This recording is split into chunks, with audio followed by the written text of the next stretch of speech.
Hi అండి, welcome to మధురం. ఎలా ఉన్నారు అందరూ? నేను ఈరోజు కోల్కతాలో జరిగిన ఆ దురదృష్టకరమైన సంఘటన గురించి మనం అందరము న్యూస్ ఛానల్స్లోనూ సోషల్ మీడియాలోనూ వింటూ చూస్తూనే ఉన్నాం కదండి. ఇప్పటికీ కూడాను ఆ కేసులో ఎలాంటి న్యాయం అనేది జరగలేదు. అయితే ఈ న్యాయం జరగకపోవడానికి దాని వెనుక ఎవరో పెద్ద పెద్దవాళ్ళు ఉన్నారు అని చెప్తూ ఉన్నారు న్యూస్ ఛానల్స్లో. అయితే ఎవరండి ఈ పెద్దవాళ్ళందరూ? పెద్దవాళ్ళు ఎలా అయ్యారు? మనమే కదా వాళ్ళని పెద్దవాళ్ళని చేసింది. రాజకీయ నాయకులకి మనం ఓట్లేస్తేనే కదా వాళ్ళు గెలిచి పెద్దవాళ్ళు అయ్యింది. ఇప్పుడు పెత్తనం చెలాయిస్తూ ఉంది. అందుకనే మనం వేసే ప్రతి ఒక్క ఓటు చాలా జాగ్రత్తగా చూసి మంచివాళ్ళ కాదా అని 1కి 10 సార్లు ఆలోచించుకొని వేయమని ఓటు చెప్తుంది. ఇలాంటి సంఘటనలు జరిగినప్పుడు మనకి అది గుర్తుకు వస్తుంది. ఇలాగా న్యాయము జరగడం లేట్ అయింది అంటే న్యాయము జరగకుండా చేస్తున్నారు అనే కదండి. ఇంతమంది ఇన్ని విధాలుగా కేసులో జస్టిస్ చేయమని అడుగుతున్నా కానీ ఏ విధమైన స్పందన లేదు అంటే వాళ్ళు న్యాయం జరగకుండా చూస్తున్నారు అనే అనుకోవచ్చా? ఏమో, అది ఆ పెద్దవాళ్ళకే తెలియాలి. ఎవరు ఆ పెద్దవాళ్ళు జరగకుండా ఆపుతున్నారు?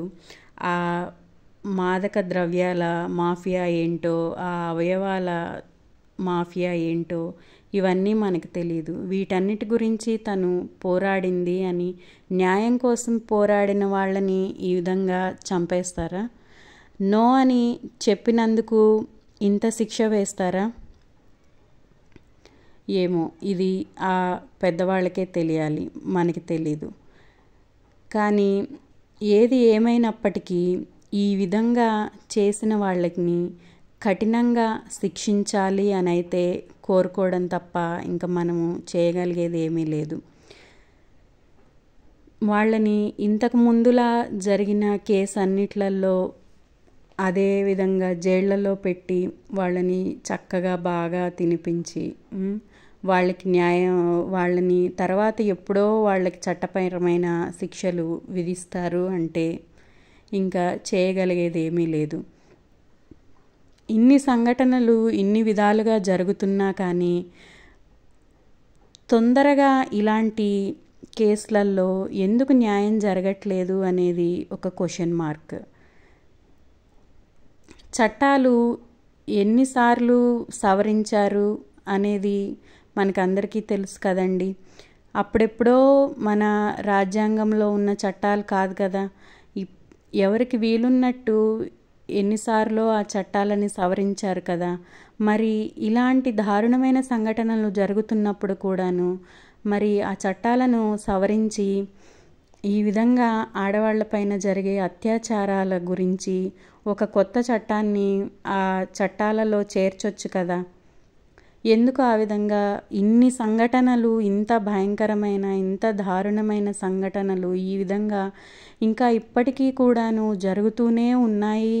అయినా కానీ ఎలాంటి చట్టపరమైన మార్పులు చేయట్లేదు, ఎలాంటి కఠినమైన శిక్షలని అవలంబించట్లేదు. ఇది ఎందుకో అర్థం కావట్లేదు. ఇంకా ఈ విధమైన దారుణాలని మనము ఎన్ని చూడాలి అనేది మన ఫ్యూచర్లో అర్థం కావట్లేదు. ప్రతి ఒక్క చిన్నపిల్లల దగ్గర నుంచి పెద్దవాళ్ళ వరకు అసలు ఆడవాళ్ళకి భద్రత అనేదే లోపించింది. ఉయ్యాలలో పడుకున్న పసిపిల్లకు భద్రత లేదు. తల్లి ఒడి తప్ప ఇంకా ఆ పాపకి ఎక్కడా భద్రత లేదు. 2 సంవత్సరాల చిన్నపిల్లకి భద్రత లేదు. 5 సంవత్సరాల చిన్న పాప ఆరు బయట ఆడుకునే చిన్న పాపకి భద్రత లేదు. స్కూల్లో అసలే భద్రత లేదు. కాలేజ్లో భద్రత లేదు. కాలేజ్కి వెళ్ళి ఇంటికి వచ్చేదాకా సేఫ్గా వస్తారా రాదా అనేది నమ్మకం లేదు. ఇంకా ఇంత పెద్ద చదువులన్నీ అయిపోయి అన్నీ దాటుకొని వచ్చిన తర్వాత ఇప్పుడు ఈ విధంగా ఉద్యోగం చేస్తుంటే ఉద్యోగం చేస్తున్న ప్లేస్లో కూడాను భద్రత లేదు అంటే ఇంకా ఎక్కడ భద్రత దొరుకుతుంది అనేది అర్థం కావట్లేదు. ఇక ఆడవాళ్ళకి ఈ పొజిషన్కి వెళ్తే ఆడవాళ్ళు సేఫ్గా ఉంటారు, ఆడవాళ్ళకి ఈ పొజిషన్లో భద్రత దొరుకుతుంది అనేది ఏదన్నా ఉందా అంటే అది మనం ఎవరని చెప్పలేము. ఏ పొజిషన్లోనూ ఆడవాళ్ళకి భద్రత లేదు, సేఫ్టీ లేదు. బయటికి వెళ్ళి ఇంటికి తిరిగి వచ్చేదాకా జాగ్రత్తగా వస్తామా లేదా అనేది క్వశ్చన్ మార్క్. ఎవరిని నమ్మాలి, ఎవరిని నమ్మకూడదు అనేది కూడా తెలియట్లేదు. మన చుట్టుపక్కల వాళ్ళు మంచివాళ్లే అని అనుకొని వాళ్ళతో ఉన్నా కానీ వాళ్ళు మంచిగా ఉంటారా, వాళ్ళు ఎప్పుడు ఏ విధంగా మారతారు అనేది తెలీదు. ఇప్పుడు చుట్టూ ఉండే కొలీగ్స్ వల్లనే ఈ విధమైన దారుణం జరిగింది అని మనము న్యూస్ ఛానల్స్లో వింటున్నాము. ఇంకా అలాంటప్పుడు తను రోజు ఉండే ఫ్రెండ్స్, రోజు ఉండే తన కొలీగ్సే మంచివాళ్ళు కాదు అని తనకి ఎలా తెలుస్తుంది?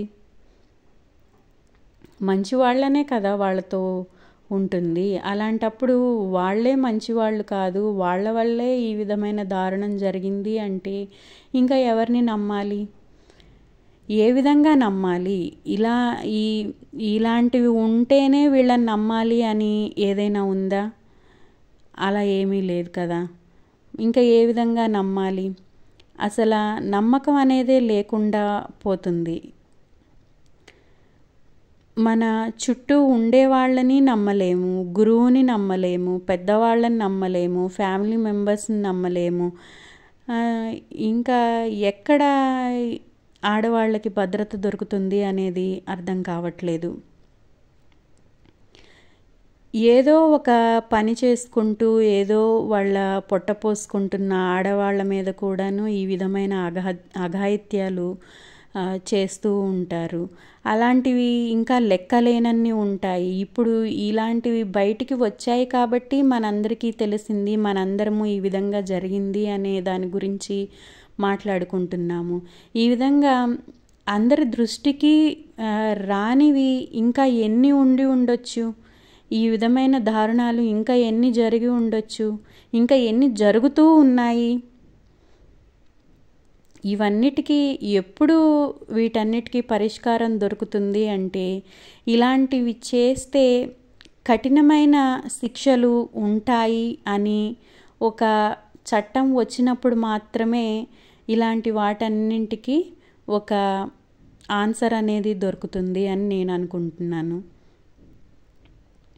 అయితే మనము ఇంకా కొంచెము జాగ్రత్తగా ఉండాల్సిన పరిస్థితి కూడా ఉందండి. ఎవరిని పడితే వాళ్ళని నమ్మకూడదు, ఎవరితో పడితే వాళ్ళతో మనం ఏమనుకుంటున్నాము అనేది షేర్ చేయకూడదు. అలాగే చిన్న పిల్లలకి, స్కూల్కి వెళ్ళే పిల్లల దగ్గర నుంచి మనము చిన్న 5 సంవత్సరాల పిల్లల దగ్గర నుంచి కూడాను మనము ప్రతి విషయము తల్లిదండ్రులతో షేర్ చేయాలి అనే దాని గురించి మనము చాలా గట్టిగా చెప్పాలండి. తల్లిదండ్రులకి ప్రతిదీ షేర్ చేయాలి. స్కూల్ నుంచి రాగానే, కాలేజ్ నుంచి రాగానే, అయితే జాబ్ నుంచి రాగానే ఆ రోజు మొత్తంలోనూ వాళ్ళు స్కూల్లో ఏం చేశారు, ఎలా గడిపారు, ఎవరితో మాట్లాడారు, ఏం మాట్లాడారు, వాళ్ళు ఏం చేశారు అనే ప్రతిదాని గురించి మనము పిల్లల్ని అడిగి తెలుసుకుంటూ ఉండాలండి.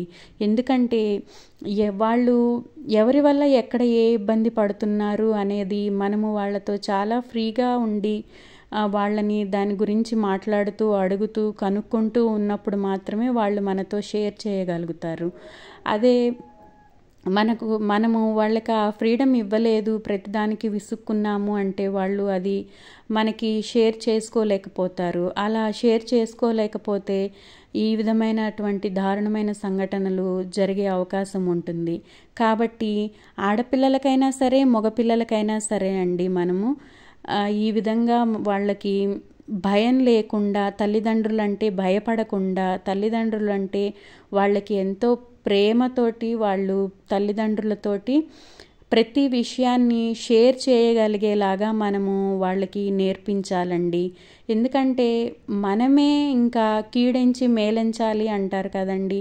అదేవిధంగా మన పిల్లలని మనమే మన రెక్కల చాటున దాచుకొని వాళ్ళని జాగ్రత్తగా కాపాడుకోవాలి. లేకపోతే మనము ఈ విధంగా అల్లారు ముద్దుగా పెంచుకున్న పిల్లలని ఈ విధమైన దారుణాలకి జరుగుతూ ఉన్నప్పుడు మనం అసలు అవి ఊహించడానికి కూడా చాలా భయంగా ఉంటుందండి. కాబట్టి పిల్లలకి మనము అవగాహన కల్పించాలి. మా చిన్నతనంలో అయితే స్కూల్లోనే ఈ విధంగా అవేర్నెస్ క్లాసెస్ కండక్ట్ చేసేవాళ్ళండి. ఆ క్లాసెస్లో ఈ విధమైన విషయాలన్నింటినీ చెప్పేవాళ్ళు. తల్లిదండ్రులకి ప్రతిదీ షేర్ చేయాలి.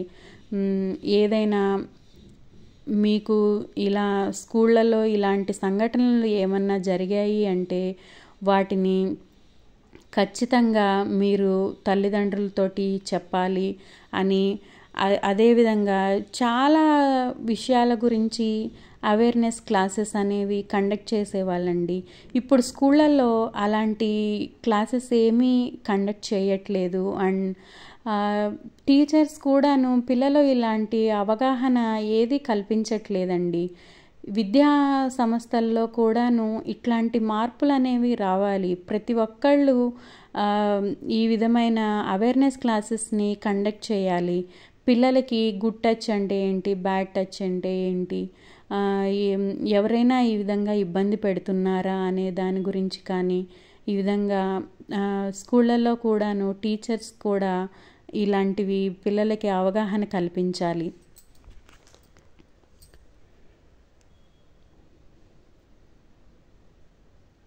అదేవిధంగా ఇలాంటి పనులు చేసే వాళ్ళకి భగవంతుడంటే భక్తి లేదు, చట్టాలంటే భయం లేదు. వీళ్ళు భయపడేలాగా మన చట్టాలనేవి ఉండాలి అని నేనైతే అనుకుంటున్నాను. లేకపోతే ఇంకా ఇలాంటివి ఎప్పటికీ ఆగవు, ఇదే విధంగా జరుగుతూ ఉంటాయి. అయితే మనకి ఈ ఇన్సిడెంట్ జరిగిన తర్వాత న్యూస్లో పోనీ ఈ విధంగా జరిగాయి, ఈ విధంగా వాళ్ళ మీద చర్యలు తీసుకుంటారు అన్నప్పుడు మరి ఇలాంటి దారుణాలు అనేవి ఆగాలి కదండి. కానీ ఆ తర్వాతే నేను 2-3 డేస్ తర్వాత మళ్ళీ న్యూస్ ఛానల్లో స్కూల్లో ఎవరో చిన్న ఆడపిల్లల మీద ఈ విధంగా చేశారు అనే దాని గురించి విన్నాను. ఇంకా భయం ఎక్కడుందండి. ఇప్పుడు ఇలాంటి సంఘటన ఏదన్నా జరిగినప్పుడు దానికి వెంటనే ఏదన్నా రియాక్ట్ అయ్యి వెంటనే ఆ సమస్య పైన న్యాయం జరిగితే అప్పుడు ఇలాగా చేసేవాళ్ళు భయపడతారు. అక్కడ జరిగేవి అది జరిగిపోయింది, మళ్ళీ ఇప్పుడు జరిగేవి జరుగుతూనే ఉన్నాయి. ఎవరు ఇవి ఏమవుతుందిలే అని ఆలోచించుకుంటూ ఉన్నారు. ఎవరు దీనిపైన పెద్దగా భయపడట్లేదు, రియాక్ట్ అవ్వట్లేదు. ఏం జరుగుతుందిలే, ఎప్పటికో శిక్ష వేస్తారు కదా, ఎప్పటికో కదా ఇది జరిగేది, అప్పటి వరకు మనము చక్కగా మన ఇష్ట ప్రకారము ఉండొచ్చు, జరిగేది ఎప్పటికో జరుగుతుంది కదా అని అనుకుంటున్నారండి. ఏది ఏమైనప్పటికీ మనము మనుషులుగా పుట్టినప్పుడు ప్రతి ఒక్కళ్ళూను ఇలాంటి వాటి గురించి ఆలోచించాలి అని నేను అనుకుంటున్నానండి.